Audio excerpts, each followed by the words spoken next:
Good morning, everybody.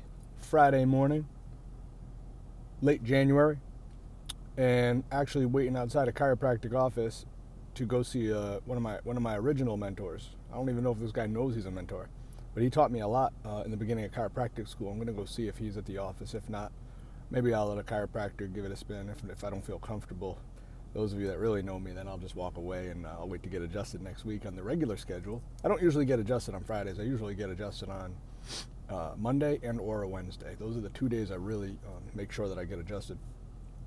And so while I'm here, I went and I ran an errand at Dick's Sporting Goods because I wanted to get new sneakers. And just before that, I had been to Fleet Feet about 2 weeks ago, just before we got our little Snowmageddon here in Dallas 2 weeks ago, which was a nothing burger compared to the last couple of years. And I really was like, all right, I'm going to get, I like my Saucony, the Saucony sneaker, Freedom. It's particularly the Freedom 3.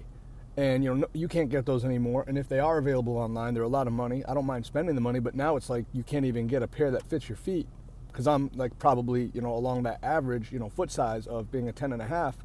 And, I just can't find them. And it matters. Like if I'm going to wear a 10.5 or I'm going to wear an 11 or I'm going to wear a 10, for me as a sneaker guy who wears a lot of, tennis shoes or running shoes, it is very important to me to have ones that fit a certain way. And I'll tell you, man, I cannot find a good pair of sneakers now. And I know I could probably drive to some, outlet somewhere, and probably what I'm going to have to do in a little bit, because I went and got a pair of New Balance thinking that they were really comfortable. And after two mile jogs, after just, a couple of jogs over that first week, my feet were killing me. Pain I haven't felt in my feet, lots of plantar fasciitis that I haven't had for years. And it's just kind of like one of those things, when it ain't broke, don't fix it. And here I thought that, post-surgery and my feet have been fine. It's not really much of a problem. My back is cooperating. I could just slide into a comfortable pair of New Balance. Now, I knew the heel drop on them was just a little bit off. Like, it didn't quite feel right to me, where it had, like, a good, feel all throughout the midsole, but the back part of the heel was just dropped a little. Well, that came back to bite me in the ass, and now I've been dealing with terrible plantar fasciitis. And I'm going to have to put myself through a whole protocol and find people to be able to help. I'm going to have to go to massage therapy. I'm going to have to go to, I'm going to have to get on my little toe device that I do where you're up against the wall to strengthen the front soles of the feet. I'm going to have to get my ankles adjusted, my feet adjusted. I might even have to get shockwave done on myself, which I do not envy the people who have to sit through protocol on shockwave or softwave for plantar fasciitis. There is just not enough meat in the way for how sensitive those feet are. We call that the homunculus in neurology. You go ahead and look at the homunculus, you see what's going to be most sensitive to those pain receptors and to feeling. Most sensitive, hands, feet, face. So to continue, I went to Dick's Sporting Goods, and I'm just going to tell you right now, there's not a sneaker in there worth its weight in gold. And what I mean by that is, I like a mid to minimalist style running shoe that I can actually utilize my whole foot strike, that has just a little lift in the back. That's all I ask for. And if I need to, I'll put an insert in. I've done all that, and I know the answer to all this stuff, guys. Like I'm well studied in the realm of foot support, heel strike, front foot strike. What was I going to say? I did think I just said mid arch support, pronation, supination, all the stuff like within the foot, that is impacting, how we run and the mechanics of it.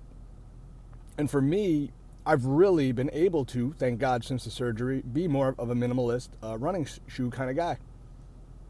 And there's not anything on the shelf that's not a actual track shoe or a cleat that, in my opinion, is going to meet the criteria for somebody who wants a regular, Nike Flex or old style, Saucony Freedom, which is like a mid-level shoe or a mid-support shoe, if you will. They're just not there. They're not in existence. And it is so disappointing, because what I actually see, I'm just going to tell you what it is, and I don't care about the sales and the research and everything. These sneaker companies are beginning to do what health care and like mainstream healthcare providers do a lot of the time. Not everyone out there, okay? Not everyone, guys. They're enabling us. Like, we are being enabled to be like overpronating all the time. We are being enabled to be okay with being way too heavy, way out of shape, and having like all this foot arch support instead of being, mindful of the fact that we need to strengthen our feet and our muscles, be active, be able to do a little bit of jogging, be able to do a little bit of running. God forbid you should have to sprint a little bit. I mean, I don't sprint anymore. I don't want to blow out a hamstring, but if I had to, I'd like to be conditioned enough too. A lot of rehab, and the reason I'm saying rehab when it comes to like a physical injury, a physical therapy style rehab of an injury, a joint injury or muscle injury, is because I will work with a lot of people that are hurt. And then if they stick with me, they kind of go to that active phase of care where then they'll go and work with a trainer or a couple of people I have in mind anyways. And like, especially with Nicole, who has the gym around the corner for me, Nicole Wise, shout out, Even More Fitness, one of the best I've ever met. Love the gym, love the programming. We got some great, clients that we both work with that are just so happy there. And it's so impressive. I mean, she's so fit. Family's so fit. Clients are so fit. They know what they're doing.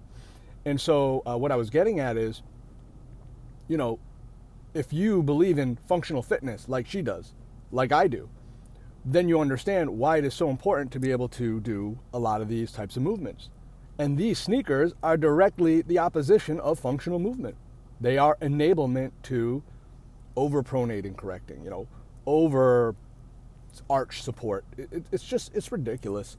And like, I just went and looked at probably on the shelf, I don't know, 350 sneakers between clearance and, men's this and women's that and youth, whatever.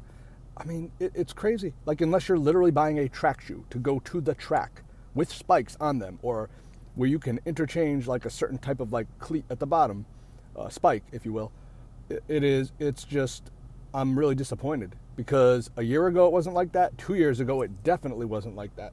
Man, I feel like 2 to 3 years ago was like the heyday for picking out running shoes. You could walk into a Fleet Feet or a Run On, which is now Fleet Feet. You could walk into Dick's. You could walk into Champs. And I mean, you would have an arsenal of great shoes to choose from, whether it be Brooks, Saucony, Adidas, New Balance, Nike, and go on. And now it's like, I guess I got to find an outlet or take the risk of having, an Amazon Flex driver, leave it across the street if I'm going to get like exactly what I want that I can't even try on in the store. And, these are first world problems, of course. But for me, I'm so finicky with my sneakers. It matters so much to me in terms of my comfort. I mean, not only because I work on my feet all day, but also because I am very active on my time in between, whether it be the morning, the evening off. I'm constantly trying to run. I'm constantly going to lift. I'm constantly going to do calisthenics. And I really just feel like this is my rant that I think the modern sneaker companies have just let us down. Like, flat out let us down. And again, I don't care what the research says. I don't care what the evidence says. And their rationale, I can't believe what I'm watching with these people who just can't drive. It doesn't matter. As a consumer and a longtime consumer of these products, these sneakers, and I will wear a pair of sneakers for like a good 6-8 months in a row before I'm like, okay, time for a new sneaker. You know when it's that time when you wear sneakers like that. And they let us down. Well, there it is. Time to go get adjusted. Let's see how today goes.